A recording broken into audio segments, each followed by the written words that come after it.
I am so excited about the two lovely, wonderful guests that we have today with us on the Unmeasured podcast. These two humans are people that I lovingly refer to as my family, which is friends that are literally like family. And I cannot wait for you to get to know Kim and Evan Sauer. Thank you both for being here with me today. Thank you for having us. This is incredible. Yeah. Absolutely. You are the perfect guest to have on for today's episode because we are going to be talking about hosting, and I'm going to share a little bit more context for why you are such amazing guests for this, but I'll just give the spoiler, which is you two are, I think, like the best hosts that I've ever experienced in my entire life. And somehow you managed to do it with a lot of other things on your plates. I'm going to share a little bit about both of you. For anyone who does not know Kim and Evan, Kim is a practicing attorney and she's really like a genius in the healthcare and technology space. Evan is also a practicing attorney and founder of Pocket Counsel. He helps online businesses with legal strategies to grow their businesses and avoid lawsuits. I know we have so many entrepreneurs here in our community, and like you need to just put Evan in your back pocket, let him be your pocket counsel. He is incredible and such an advocate for small business owners and entrepreneurs. And together they have two kiddos, Crosby, who is 9, and Eloise, who is 7. They've been married for 15 solid years. And I'll also just say that I am in awe of the way that both of you really invest in your community. On top of all of that, on top of parenting 2 kids, on top of having really busy legal careers, being married to each other, all of this, you still find time to invest in your community, in your neighborhood, in your church, in your school, and then throw the most amazing dinner parties, make your guests feel so welcome and at home. And I feel like the luckiest to get to do a lot of life with you. So it won't take people very long to see why you had to be the guest for this episode. Quite an intro. That's That's a a lot lot to to live live up up to. to. I'm literally gonna take that recording every morning and listen to it, and it's just gonna sit perfectly. Yeah. I love it. That intro doesn't even do you two justice. So I'm going to give a little bit of context for today's question. I shared online that one of my sort of like personal goals or aspirations for my 40th birthday is that I can feel really comfortable and confident to host. And I was sort of thinking about that twofold. One being like the logistics of hosting, right? I think when you don't host a lot, you don't have like your systems in place. You don't always have like the right things, the things that you need. You don't have your go-to recipes. Like, and I want to have like the logistics. I want to feel like I have my go-to things, my logistics.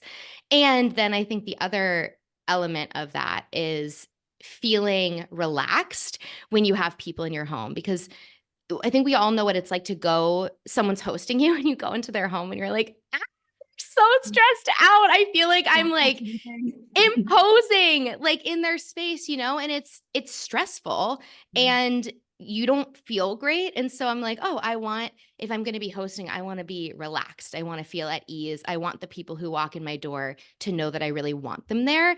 And so for me, when I think about this personal goal and aspiration, it's like twofold Mhm. for feeling comfortable with hosting. And you both are huge inspirations for me for why this is a personal goal, because you do such a beautiful job opening up your home. And every time I walk into your house, I feel like instantly at ease.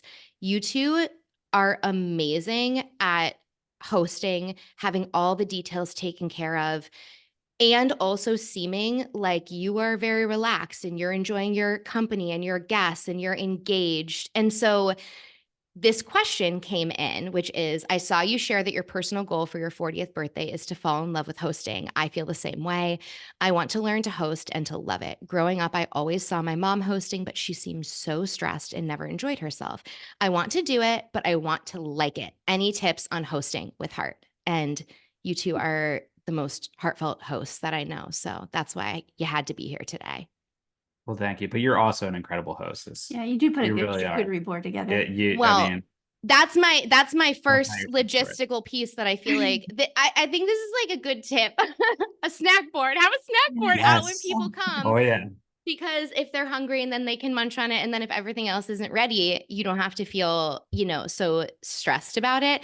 I do have to tell a little side story though. When you were like, oh, you're a good host. Remember when I had you all over, and also Mimi and Poppy and like, my mom and everything for tacos, and I tried to make like ground beef, but it for these tacos, and it ended up being like meatballs. And my mom, That's like, why she bought you the thing, the yeah, smasher. Yeah. she bought me this tool that like helps you like Yeah. make the ground meat like really tiny so that it actually looks Yeah. like ground meat and not meatballs. And I just laughed so hard that night after that. I'm like, I cannot believe that I served them like meatball That's tacos. Oh my gosh. They were Tacos, though. delicious. Good tacos, though. They were delicious. Yeah. Oh, That's so funny. Yeah, your mom got us one of those too. yeah. Well, I would say that it makes it easy to host people, especially with you guys and everybody else. Like we have a really good support system Yeah. with family and friends, and I think um that make us feel comfortable too. I also think you have to really like where you live, right? You have Sure. to like your house. Like 9 times out of 10, I would rather be at home than out someplace else. Yeah. Like, I mean, yes, it's a lot of work to like put things together and then clean up, but I just feel better barefoot in my own house than I do anywhere else. I love Like, that. I Yeah. mean, I would much rather be home. Like, I feel like my kids feel more comfortable. I mean, granted, now your house with the trampoline is kind of like, why can't we have a trampoline? I'm like, "It's not real big, kids." But I think like where you're comfortable in your own house and your own space, I think that really has to like play through when you have people around you. Because if you're not comfortable where you are, no one else is going to be comfortable. Yeah, I mean, Love that. one of my like major goals was always to be the host part, like the host house. So three things that I've always wanted, like a pool for my kids, a basement for my kids, and a house that they would love to like have their friends over and feel comfortable at because I don't know, it's just something I've always wanted since I was like a kid, and I think that goes to your answer with the house. You have to feel comfortable with the house that you have and And with the really, community. when we did our renovation, we really thought about our spaces and like the design, like we worked with our architects and the design of our kitchen and how we wanted like the giant island so you have space to lay food out. Because I think when you're kind of off the current subject, but when you're having a party, I think you have to put everything out there, right? You have to have space. You have to have space for the platters, for the food, for the drinks, for all the things.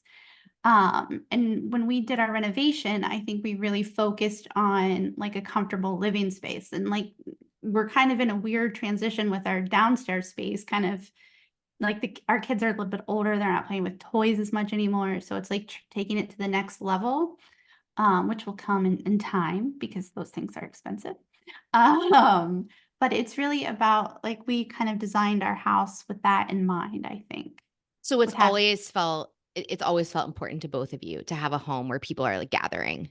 like one of my favorite songs, and this is kind of dumb, but it's by the Highwaymen. It's called A Crowded Table. And it's I like love that song. I know, it's so good. It's like I want a place with a crowded table where, everyone comes home at the end of the day. And it's like you wanted a big table, you want your friends, you want your family, you want your pets. Like you want to bring Harry over anytime, he's always welcome. Like you want a space where people feel at ease. And that's what I think we try to do. Yeah, and Kim, I mean, your Kim's parents, especially her Yeah. mom, always like. I think your mom is always like this too. I mean, you Yeah. could literally like I would stop by for like 5 minutes and she calls it a relish tray, which I think is hilarious. But like she would have like, okay, I'll have some food out and she'll like cut up all these vegetables and I'm like, I'm just stopping by for 5 minutes, like Yeah. literally picking something up. Yeah. And I'm there for like an hour eating. Yeah. It's fine with me. But but I think that your mom kind of No, ingrained that into you too. There's always like at my parents' house, there's always a baked good Yeah. of some kind, like a I cake, support this. donut, like whatever. There's always a baked good, and there's always like either if it's not made in the refrigerator, like already cut, a relish tray, which is just like a veggie, like a crudité tray. West Side version of a crudité tray. I love it. But it's always there. And like, even in high school, like my friends would come over, they'd come in, they'd open up the fridge, they'd be like, oh, what we got here, mom? What do we got? You know, and like there'd be iced tea or lemonade or whatever, like made ready to go for anyone who was at the house. So I think my parents and even my mom's sisters and stuff, it was the same thing. Like we had big family get-togethers, everybody brought something. And I think that's also really important to point out here. When you're having a party and someone says, what can I bring? Don't say nothing. Say, I'm having this. This is what my plan is. Bring whatever you think will go with that, right? Like, don't say nothing. Because I think the other piece here is you have to let people feel like they're contributing, right? Because sometimes people get, like my mom, for example, like can't accept a gift to save her life. Like she just can't do it. So you have to like give someone a job and tell them what they can do to contribute to the event. So I think that's really important. Right? I love that. Oh yeah. Well, I think people actually, I mean, we enjoy doing that. Yeah. Like I like bringing stuff to, I mean, we will always do it. I think it's just a natural, like being a human, you want to feel part of it too. Right. Yeah. I mean, it's so I think people would enjoy that. It's not, you're not like putting somebody out by doing that. No. And exactly. I think, and if people are asking, it means that they want to too. It's not like they want to contribute. So let them. Like, let them do what they want to do, right? Let them bring something that is like something from their family, something that's their favorite, or like I just think as long as there's like a theme, or sometimes there is no theme, right?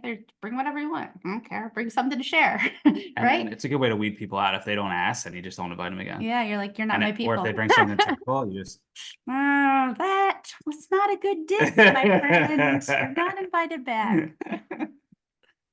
I think something that you said with the example with your mom about how there's always like iced tea or lemonade in the fridge. She's always ready to throw together a relish tray. I think there's something about that where there's a desire on her part for people to come in and stay.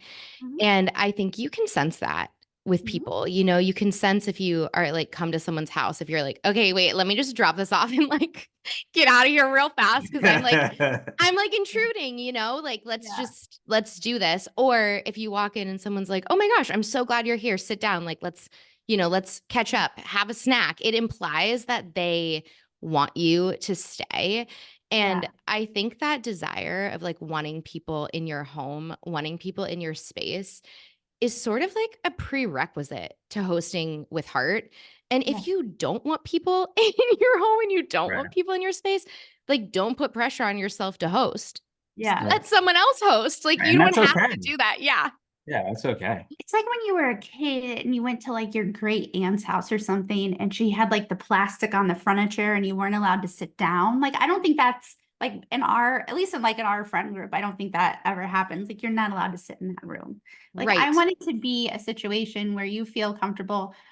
I mean, going into my bedroom, for example, like if you want to go in there, like, sometimes we have the door closed because, the old girl gets a little loosey, sometimes she needs a break.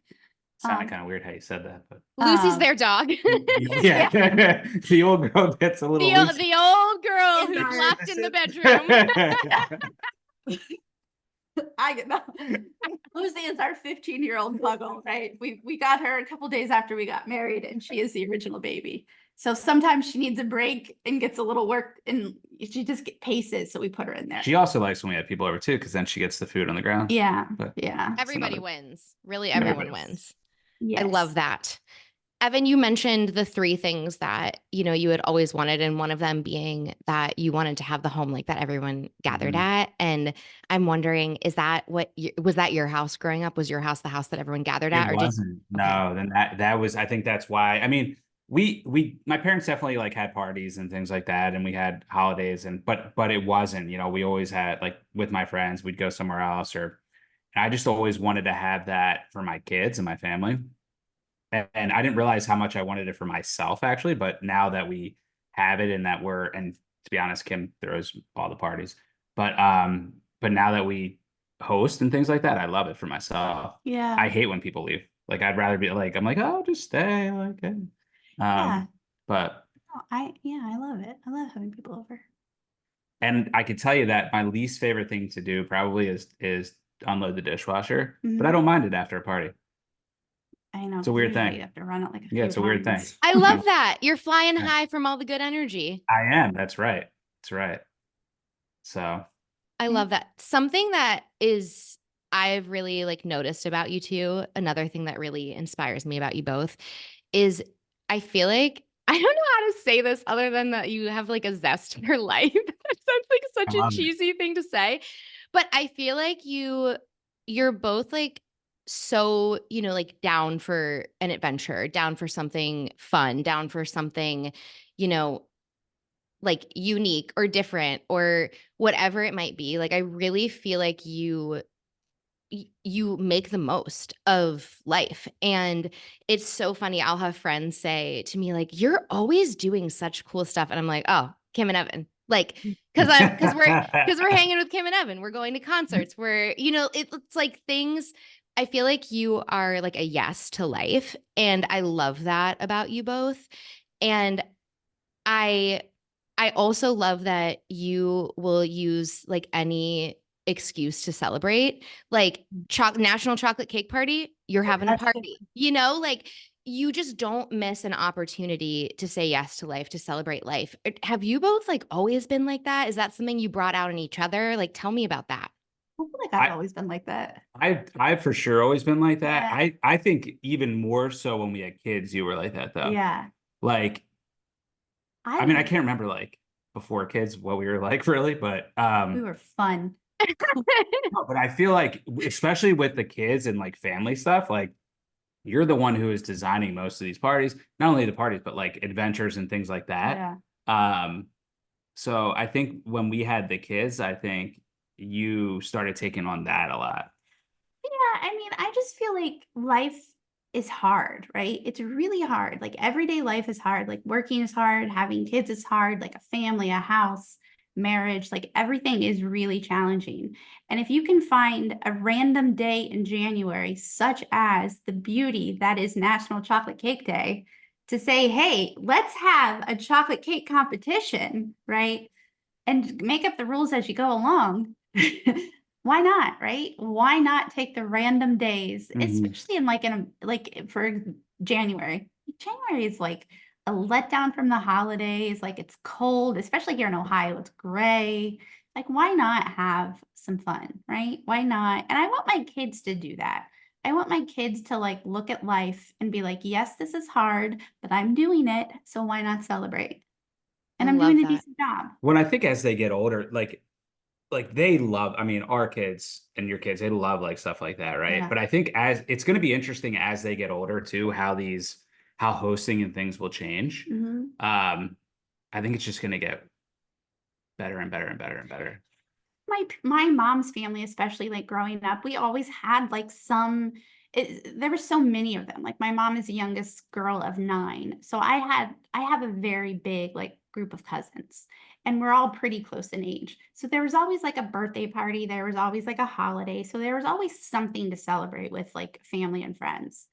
And I just feel like that I wanted my kids to have that. Like they have 2 cousins Mm-hmm. that Family. yeah, that live in Long Island, so we don't get to see them that often. So it's like you have to make like I had cousins. Like Evan, you didn't have We didn't have a big you have family like yet. one We cousin. had a lot of like family friends, Yeah. which is what we did. But yeah. So it's like I try to not let that I want them to have like family, for example. And if we have to like find the random days to do the things and create the adventures and stuff like that, always with a theme, because I think a theme is important. It's a little bit extra fun, right? Why not, you know? Will you share about the chocolate cake party? Because I feel like if anyone That is was so listening and good. they're like, oh, I want to have fun. I want to say yes to life. I want to, do what you both were just talking about. Maybe tell them about your chocolate cake party and plant a seed for next When did you January. start this? Like 3 years ago? Yeah, it was right after the pandemic, like quarantine, right? Like, and I mean, right or wrong, we took COVID very seriously, right? The kids were not in school. We were at home all Well, the for us, it time. was right. Yeah. Well, hindsight's 2020, whatever. So it was like 2022, I think, was our first one, where we went to, it was in that year, it was just us and my parents, right? We went to different bakeries around Columbus, and I think we had like 6 different cakes and we ordered some from, like, we used to live in Chicago, so we got Portillo's chocolate cake, which won that year. It's delicious. If anybody wants to order it, they do ship. And then like my Stephanie, who's like our business partner, she actually sent us the Portillo's cake because she heard we were doing this, and she's like, you gotta have Portillo's in there. And I had completely forgotten about it. But it's National Chocolate Cake Day is like January 20 something, 23rd or something like that. Not a great time for people that are doing like New Year's resolutions. No, it's like, that's okay. That's okay. No one. Trust me, we take a break. If you take those like dry January, no processed sugar, it's not your celebration. But it's just fun, right? So like then it's just gotten bigger, and we've invited more people. And I get like when I post about Share the rules on Instagram, like people are like, "Can I come next year?" And I'm like, "Well, I guess."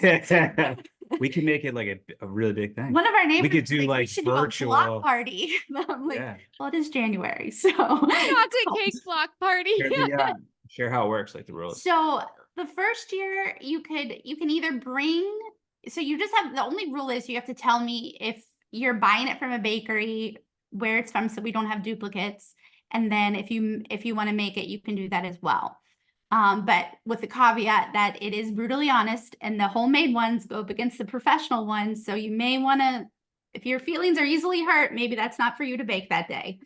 And then we just go around and we give it's like a round robin. Yeah, everyone gets like a little Post-it, and we put them in jars, and then we count, and then the top two, then we pick the top two, and then the top two get voted on. And the funny thing is, the last 2 years, the first one, like your mom and my dad, Poppy won, and then your mom wasn't here this past year, so Poppy and Kevin tied. But like the homemade ones. Yeah, the homemade ones won. We should do blindfold next year, so there's not any bias. Oh, that's a good idea.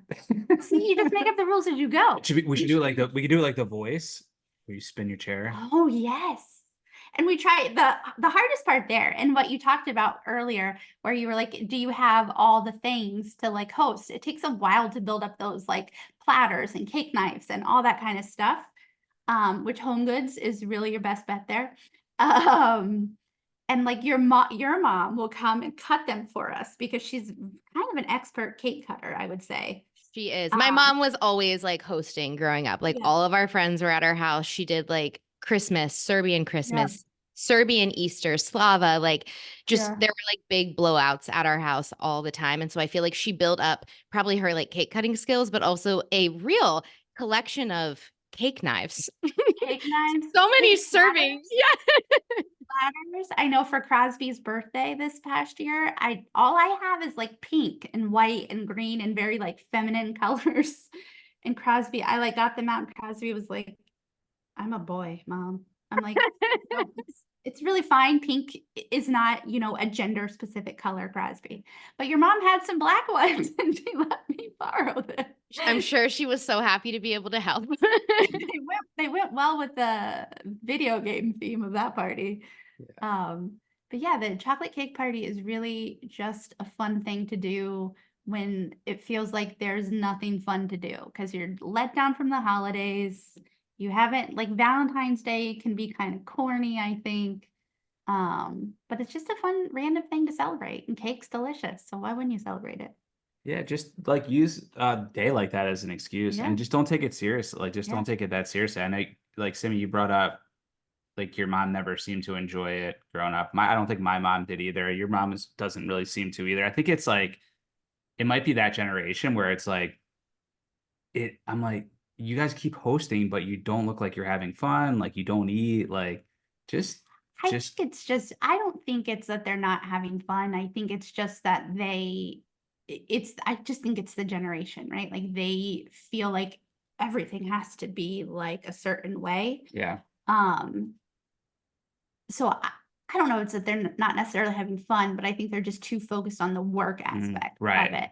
And it is a Totally. ton of work. Like it's a lot of work to put a party together. Well, that's a really good point though. Like, so I think we try to do a lot of that work before, like a lot of Yes. like, especially like if we're gonna, and you do a great job of that too, Simi. Like if you're gonna make something and not buy it, or vice versa, like making sure that you can make something that can be done like ahead of time. You Quickly. don't have All to your like, prep work. you're Yeah. not sitting there grilling or anything like that, which that's fine too. Yeah. Like I like grilling, but like if you're constantly like doing cooking and whatever it might be, then you're not going to enjoy yourself.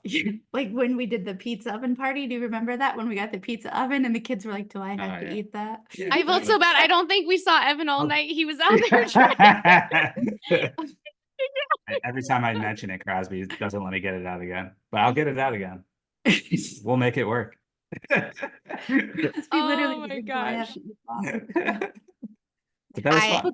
Nuggets in for you. Always have a backup. There you go. Always have a backup. I love that. I think for me, like in our kitchen, I love our home so much. And our kitchen is not the most conducive to hosting like while you're cooking, because literally the stove and oven is back in a cove. If I'm cooking back there, I literally can't, no one can see me. You can't, I'm like in a, I feel like I'm like off to the side. And so for me, that feels like really good advice. It's like, I gotta be done with all that before people come over if I want to be able to be interacting, because otherwise I'm just like in my little stove nook in the corner all by myself. But I think that's like a really like good point though. It's like what Evan said, like have all your prep work done. If you have to like heat something up or keep it warm or something like that, then that's one thing.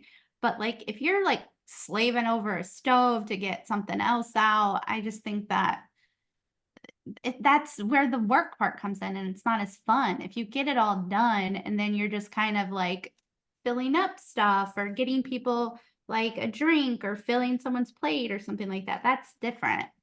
But I feel like we're pretty, especially if you have a lot of people. Yeah, I feel like we're pretty good about making things and choosing like our menus by items that you don't have to do that for. Like we're not, like doing like steaks to order or like, right. Stuff like that. Cause that would just be a lot. What are some of your go-tos? Do you have go-tos that you like, I feel like your tried and trues? The chocolate cake party is usually like a light soup and a salad because you're eating so much cake. I like things like tacos and stuff like that are good. Like if you can do like shredded chicken in the crock pot or Instant Pot, stuff like that. Your mom's baked potato bar, we've taken that for the cookie party that we do at Christmas time. And that's always a big hit. We'll do like whole steaks, like you slice up. That's not bad. Like fajitas. Yeah. Or frankly, we'll buy stuff too. It's like we'll just do pizzas sometimes, right? Which is totally fine. Like you don't have to that's the other thing. Like I don't know. People overthink, I think people are gonna eat, right? Yeah. It's not, they're gonna like what you make. It's not gonna be and like I said, give someone, like my mom always makes meatballs. Every year for the cookie party, she brings meatballs. Like my whole family knows that my mom is bringing meatballs. Even like Jesse's boys are like, is Mimi making meatballs? Yes, you can have. And then we literally, Evan and I literally don't get one. And my mom should keep some at her house for us because everybody takes stuff home. That's another thing I think my mom's really good at. A long time ago, my mom and my aunts instead of like doing like Tupperware containers and stuff, they started getting like to-go boxes from like GFS. And like my mom will come in with this like ridiculous thing of like cardboard boxes or foil things for people to take stuff home in. And I'm like, it's really helpful because then you don't have to worry that you're never going to get your container back. Totally.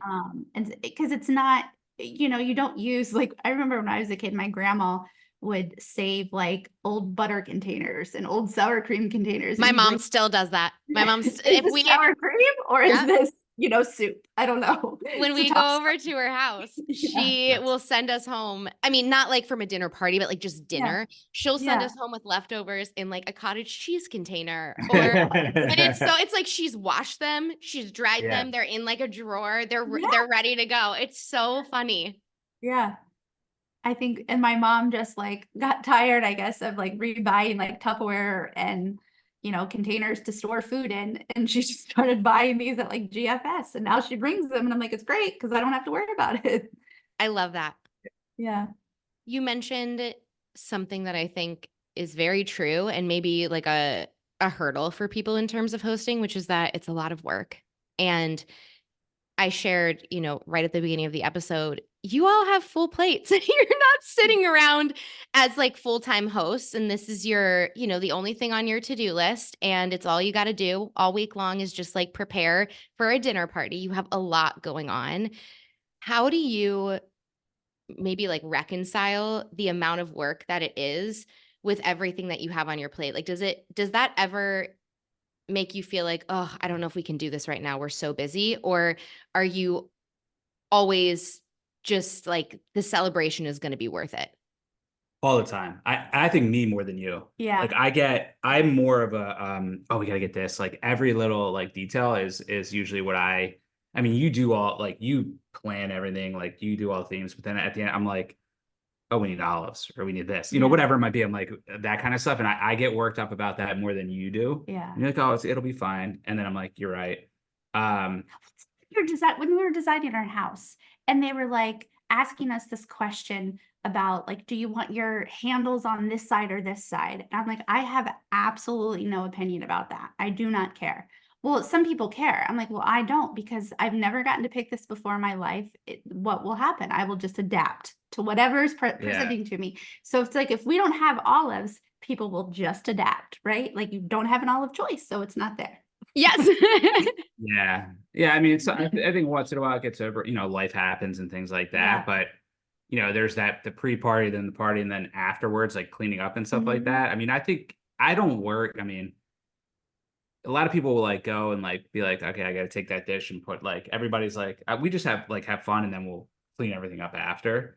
So I think it's like breaking it up. And I mean, it sounds kind of crazy, but like breaking up the pre-party party. Yeah. I like, love that advice. Yeah. At the same time, if someone wants to say, can I help you? Oh yeah. Accept it. Right. Yeah. Like your mom and my mom are like notorious cleaner uppers. Yes. My mom will my mom will help with the dishes. It's like, mom, I'll do the dishes. It's fine. And I'll help her, or like cleaning up the food, putting the food away. And you, my friend, are notorious about cleaning up the downstairs. The children makeup. So it's like, Simi's got the vacuum again. you just I'm just trying to keep Lucy safe. It's just one of those things, like if someone wants to help, let them help. Right? Yeah. Because that's the tough part though. It's tough to do that. It's someone's like language of love, right? Yeah. Like you're a doer. My mom is very much like a doer. That is how she shows like love and things like that. She does things, acts of service. That's not me. If you want me to help you, you need to tell me that you want help. like that sort of thing. It's just if someone wants. That's not true. No, I do. You're right. Yeah. If someone like wants to help, let them help. If someone wants to bring something, let them bring something. Don't try to control every single aspect of the evening, right? Have a plan and then be willing to like go with the flow with that plan. If the plan changes. I think that's really helpful for me to hear, because when you're saying like, if people want to do something, let them. I think for me, my perspective about that previously has been like, don't burden people. Like if I'm hosting them, they shouldn't have to do anything, and I don't want to burden them. So if they ask to bring something, just to say like, nope, we got it all under control. You can just show up and relax, where it feels like trying not to be a burden. And I think there will be a lot of people in this community that will relate to that mindset. And so hearing you describe it in a different way, that was really eye-opening for me, because now I'm going to think when someone offers to bring something, they're not just doing it because they think that's what they should say. Mm-hmm. They're saying it because they really want to bring something, and I don't have to kind of like protect them from that. Yeah. I actually feel I feel really uncomfortable when somebody does something for me. Yeah, you do. So like Kim, I don't expect her to do anything for me. Like even if it's like getting me a glass of water or whatever, like I just completely feel like I'm like, I can do that. That's fine. Right. Mm-hmm. So I think that a lot of people, because you said that, Simi, you said that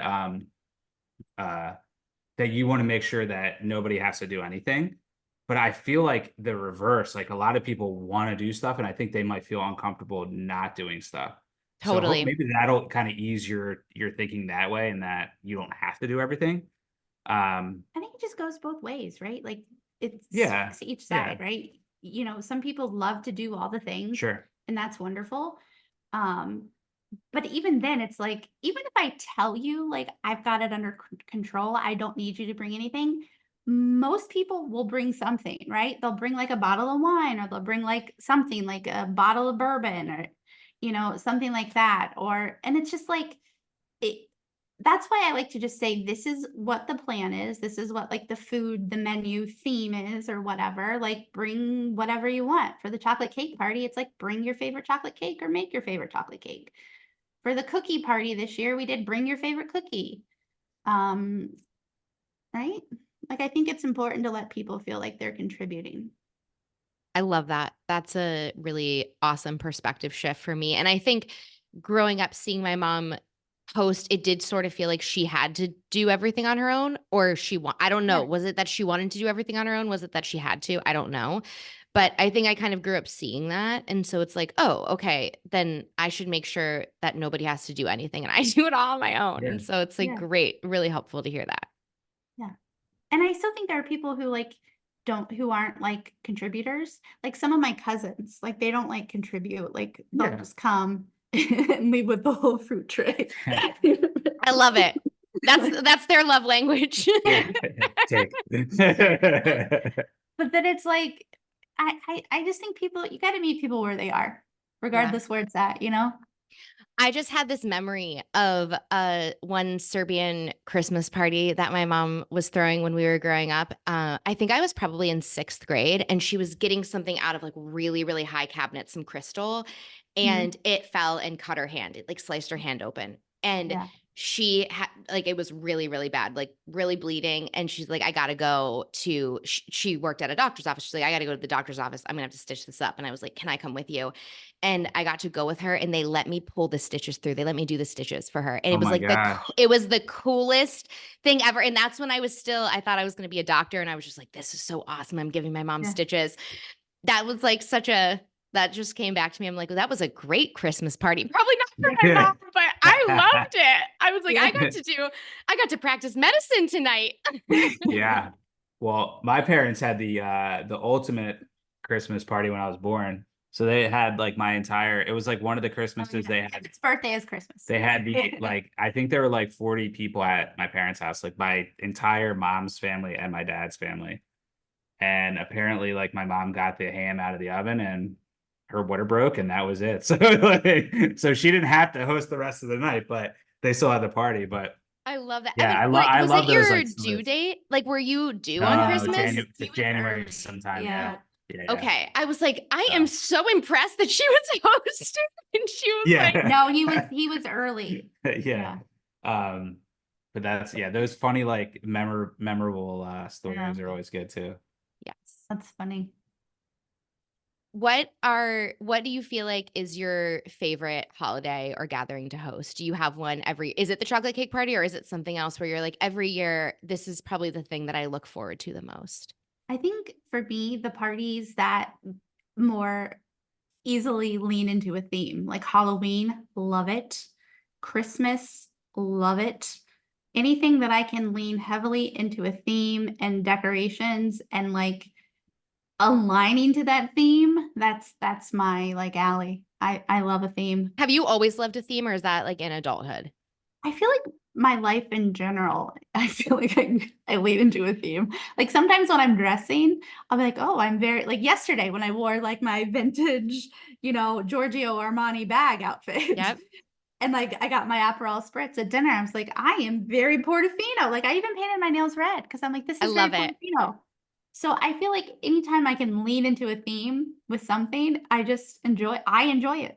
Like, yeah, you're good with that. You'll like decorations and everything. Like Halloween, the whole ceiling is like black. Yeah, Halloween's a really fun party for the kids with the piñata and yeah, and get a poppy piñata. Kim did this I think you were there, Cindy. Kim did this. Speaking of charcuterie, it was like a dessert charcuterie. Yeah. And it was she made like a big ghost, and it was the icing, like the white buttercream icing was the ghost shape, and then she had all these different like desserts around it. It was really good. I think kids didn't even eat it. I ate it. That was so fun. That like candy Yeah. charcuterie board was like amazing. Also, Yeah. what about, speaking of charcuterie, what about the skull that you like wrapped with Oh, prosciutto? my gosh, That was good. I that was wrapped last his head year. in like This year. prosciutto. It Last looked year. like someone like brain. skinned Yeah. a skull. Yes, it was so good. It And was then we made the so mummies good. out of the hot dogs. Yeah. Those were good. Yeah, I like those too. I mean, I love Christmas, that time is my favorite holiday by far. We have so much so Kim's brother's birthday is the 23rd, then we have Christmas Eve the 24th, and then we have Christmas on Christmas. So we usually do Christmas like at our house in the morning. Yeah, and then we do a birthday party for Evan at night. Yeah, so that's a busy time. Yeah. For hosting. We used to just do like leftovers for Christmas because we had so many leftovers from the night before, but then I'm like, we're not doing that. So now we'll usually you want to cook for your birthday. I do. I like to cook for my birthday, yeah. We don't have a ton of people over, but yeah. But yeah, we like to cook. We do like to cook. I love it. You two are I like to eat too. I like to eat what you cook. So I'm you like to eat what you guys cook too. I'm so grateful. What'd you say? Explicit? I like to eat what you cook. Mark this episode as explicit. Things are taking a turn. Oh my gosh. We're at 12:21 and I haven't said a single F-bomb. So I'm pretty impressed with myself. I'm impressed with that. I almost made an inappropriate joke in response to something that Evan said, but I kept it on lockdown. I'll tell you after we stop recording. Oh my gosh. Sometimes it's really easy with the things that Evan says because I feel like he just walks right into them and you're on purpose. It's so good. It's so good. I not to quote Kevin Costner, but I am going to quote Kevin Costner. I heard him on Armchair Expert, and he said, if you want to have a bond with someone, share food with them. Yeah. And I just thought that was like such an amazing quote. And it made me think of you all and just the like incredible community and bonds that you've like made in your home by, having people gather. It's like, I feel like I have a relationship now with like your other friends, even though outside of your home, I never would have met them. And it just feels really, really special. I love that you always have room for one more. Like I've been with you when you're getting ready to host Easter, let's say, and you like run into someone and you're like, come for Easter. It's so lovely. Like there's just always, I feel like you always have room for one more. Yeah. I never want anyone to feel that they're not welcome, or especially like, I never want anyone to be alone on a day when it's very typically like a family day. Yes. And the thought of like someone being alone by themselves and feeling sad or like lost in their head or I just don't want people to ever feel like that ever again. Well, I feel like the US, like in the United States, I feel like it's not community driven at all. I mean, you go to other countries, Italy, every single like European country, basically, and it's all family. They will all sit around in a gigantic, it could be a whole neighborhood, especially in Italy, and it's a whole table. Like it's in this country, I feel like, and I'm not speaking for everybody, obviously, but I don't see it. Like, and it's individualistic. We're such an individualistic society. 100%. And I think like, not that, obviously we all work, like I like money. I'm not like anti, I'm not saying like that I don't participate in capitalism every single day, but I do also think that the pressure on people to just like work more and more and more and more makes you feel like there isn't time to do like the relationship stuff, the family stuff, I just think that we have moved so far in that direction where it's like head down, individualistic, work all the time. And that's obviously, I know there's nuance there, but I feel like as a society, it's just gotten so intense that I think a lot of community and communal gatherings and just being together has been lost. And but not at your house. Well, and that's why not only do I love my house, and I tell him all the time I'm not moving ever in life, unless it's to northern Minnesota, which we can talk about on another podcast. But I love where we live. I love my neighborhood. It has a neighborhood vibe. Like, I love that my kids walk by Jerry and Lynn's house and scream, Jerry and Lynn, you know, like crazy people, but Jerry and Lynn say, Eloise. And it's just like, I love that we walk up to Winans and get a coffee. You know, I love that we live in an area where you can say hi to someone on the street. You may not know their name. I probably know the name of their dog. Yep. Right. Like Rubble, for example. I have no idea what her name is, but I talk to her all the time. I'm thinking of a dog named Merlin. I'm thinking of a dog named Merlin in German Village. I don't know the owner's name, but like, we loved Merlin. Yeah, it's just a community. It's a nice community. And I don't like I'll invite the neighbors over. Like, the neighbors brought something over on Christmas Day for the kids. And I said, we're going to have, today's Evan's birthday. We're going to have dessert in a little bit if you want to come back over. I just don't want people to feel like they're alone. I feel like the world is hard. Life is hard. I want people to feel like my house is a place where they can come and not be alone. That is such a beautiful way to end this episode. Just like reminding people of that. There's so much heart behind everything that you do. And I'm just really grateful to both of you for coming on here today and sharing this. I think there are going to be so many people who will be inspired by what you shared and will want to open up their home to the people that they love so much. I'm just really impressed that I didn't say the F word once. There's still time. There is still time. Maybe just get it out there in the world. Then it's awkward. Sorry, you just say it, right? You can't just say it. Just say it. I love you both. Thank you for being here. Love you. Love you. Thank you, Simi.